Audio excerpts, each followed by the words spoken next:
Market is capping off a downbeat week for the major averages, led lower by tech, which we'll talk about in a minute. Joining us this morning, David Kelly, Chief Global Strategist over at JPMorgan Asset Management, can help us kind of digest the week and this UMISH print, David. I mean, we were just talking about how the stock market at record highs is not getting reflected in overall sentiment.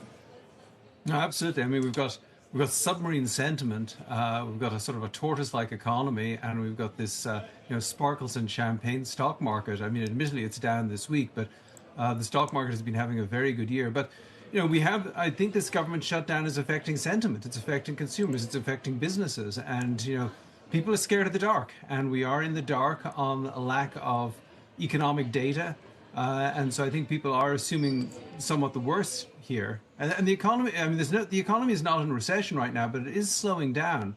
And the longer this shutdown goes on, the worse the damage. Right. I mean, as far as labor goes, the most constructive stuff I heard this week were NFIB intentions for hiring, not terrible.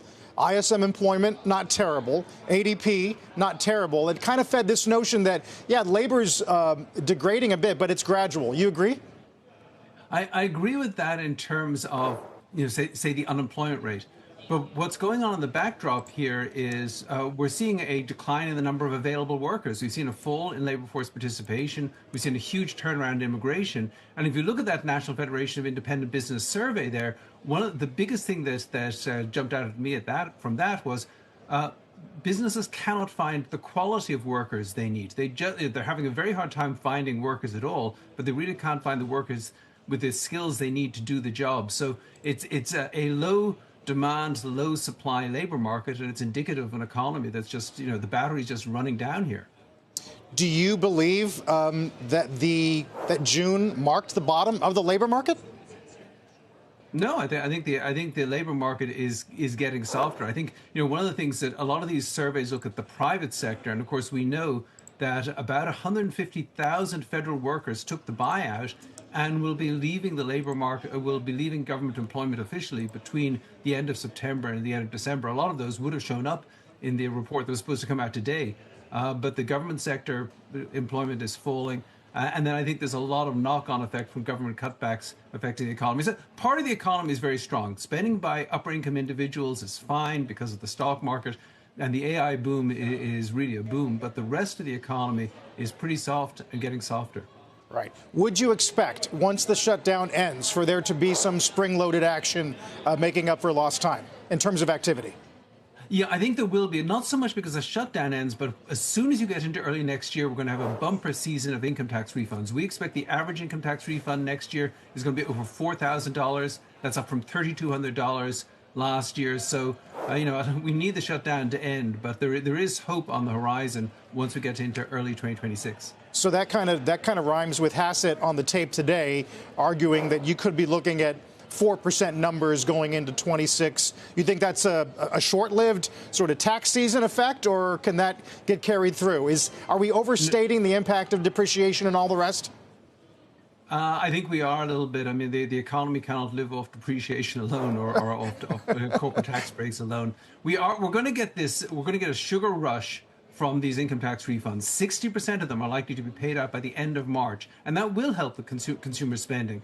But by June, the sugar high will come off. And then I think we're still looking at the effects of the economy of more economic nationalism, still high tariffs, perhaps. We'll see how that one plays out. Still very different immigration environment. So I think the economy is it's cooling down right now. It's going to heat up, and then it's going to cool down again in the second half of next year.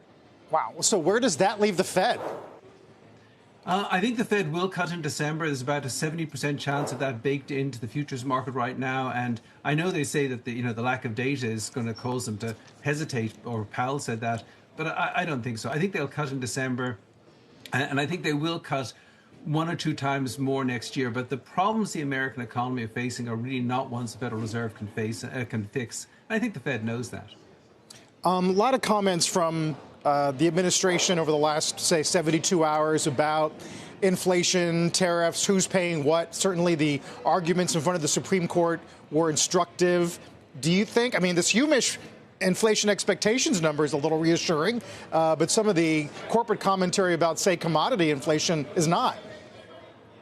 Well, Yeah, I mean, who's paying the tariffs at the moment? It is American retailers and importers who bought the, they've been paying the tariffs as they take it out of warehouses. They haven't really been passing it on to consumers greatly so far, but I think they will early next year. Once those income tax refunds come through, I think you'll see more inflation. Again, it is temporary. In the long run, I don't think the U.S. economy is that threatened by inflation, but I think it is threatened by inefficiencies, by economic nationalism, by low labor supply. I mean, the AI boom can only get you so far. We really need a lot of other things to work for American business for this to be a booming economy.